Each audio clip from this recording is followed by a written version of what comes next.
Welcome, everybody, to this week's edition of Valpo Football Weekly, a special off-season edition of Valpo Football Weekly, presented by our friends at Lakeshore Bone and Joint Institute. Brandon Vickery with you.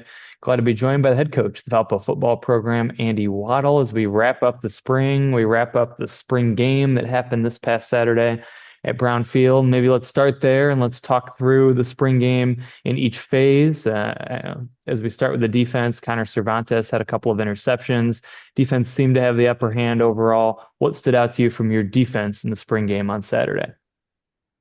Yeah, I mean, I think there was some good stuff there defensively. Obviously, the back seven is all back from last year, and even some guys that we missed last year that are back off of injury. And so there's a bunch of experience over there.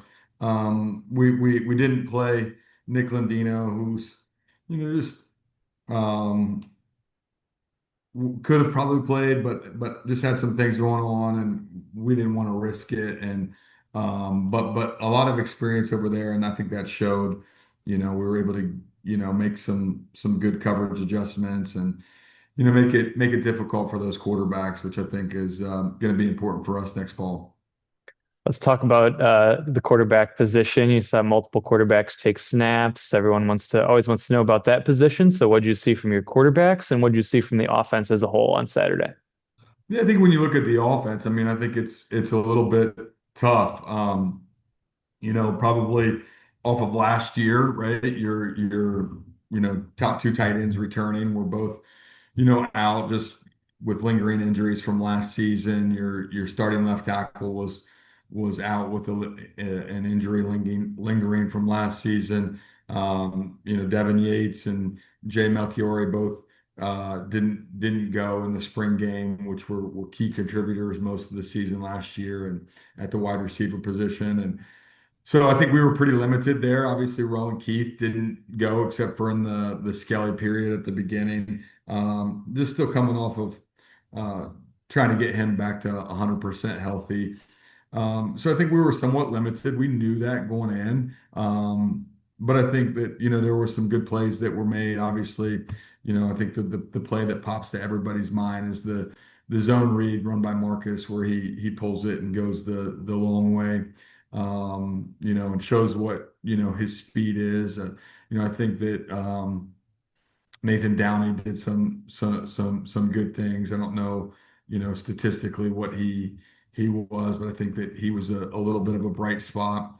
You saw flashes from Noah, and we certainly continue to think that he has a chance to be a really good player. But also had a couple plays in there that I think he'd like to have back. And tis the maybe the first time taking reps like that in a while, and I think the same thing could be said for Jacob Ritter. So the quarterback position, there was some good, there was some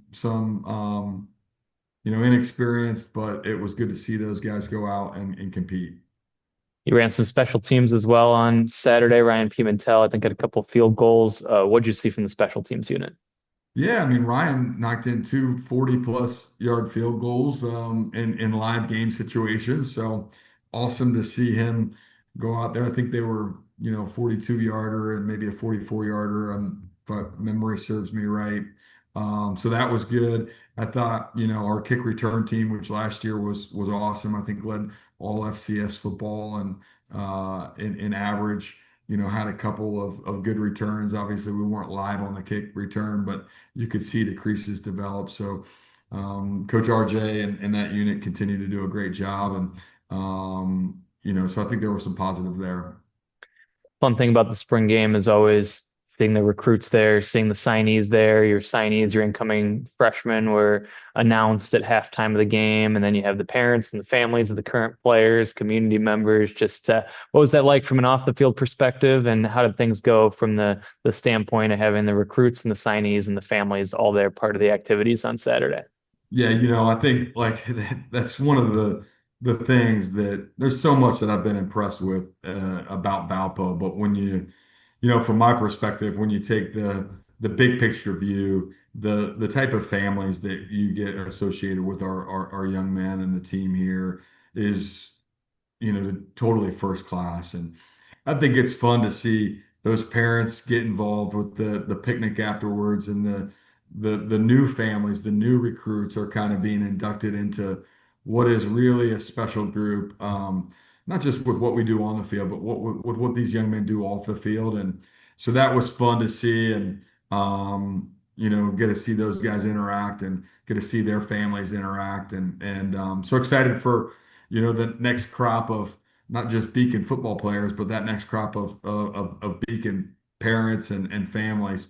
And then I think we had a great day recruiting. We had just a ton of really good prospects from all over the United States. We had some guys coming as far away as Littleton, Colorado, and guys coming from as close as Valpo High School. So and everywhere in between, and some really good players. And so we're excited about where we're at starting into the 2027 recruiting class, which is, we're hard at it right now and starting to build towards that next generation of Beacon football players.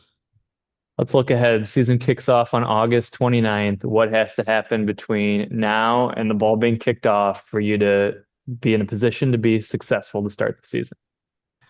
Yeah, I mean, I think like we still have, a couple positions that we're trying to shore up, probably some of those are with some grad transfers or some late signees, probably transfers.